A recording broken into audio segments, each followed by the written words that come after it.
Казакстандын президентinin Кыргызстанга болгон иш сапарынын алкагында 10 документке кол коюлду. Бул макулдашуулар эки өлкөнүн расмий делегацияларынын катышуусунда кеңейтилген курамдагы сүйлөшүүлөрдөн кийин жетишилди. Тактап айтканда, казак-кыргыз чек арасында соода логистикалык борбор куруу, айыл чарба тармагындагы кызматташуу, абадан куткаруу боюнча келишимдер бар. Касым-Жомарт Токаев келечектүү долбоорлордун тизмесин түзүп, инвестициялык кызматташууну активдештирүүгө чакырды. Алардын бири Кыргызстандагы Камбар-Ата ГЭСинин биргелешкен курулушу. Сүйлөшүүлөрдүн жүрүшүндө суу дипломатиясы жана маалымат технологиялары жаатында кызматташууну бекемдөө маселелери да талкууланды. Мындан тышкары, мамлекет башчысы өлкөнүн 8 жогорку окуу жайы Кыргызстанда өз кеңселерин ачууга ниеттенип жатканын белгиледи. Бул жаатта студенттер үчүн квоталардын саны 50-ге чейин көбөйдү. Жолугушуунун соңунда мамлекет башчылары эки тараптуу кызматташтыкты жаңы деңгээлге көтөрүүгө, өнөктөштүктү мындан ары активдештирүүгө жана эл аралык аренада аракеттерди координациялоого багытталган биргелешкен билдирүүгө кол коюшту.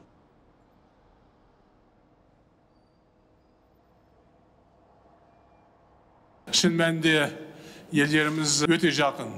Көне заманнан келе Чындыгында биздин өлкөлөр абдан жакын. Байыртадан бери келе жаткан салттарыбыз, көз караштарыбыз бир, окшоштуктарыбыз абдан жакын. Быйыл дипломатиялык мамилелерибизге 30 жыл толот. Бул убакыттын ичинде биздин кызматташтыгыбыз кеңейди, достугубуз бекемделди. Биз бардык деңгээлдеги өз ара ишенимге негизделген саясий диалогду түздүк. Біз барлық деңгейде өз ара сенімге негізделген саяси диалог орнаттық.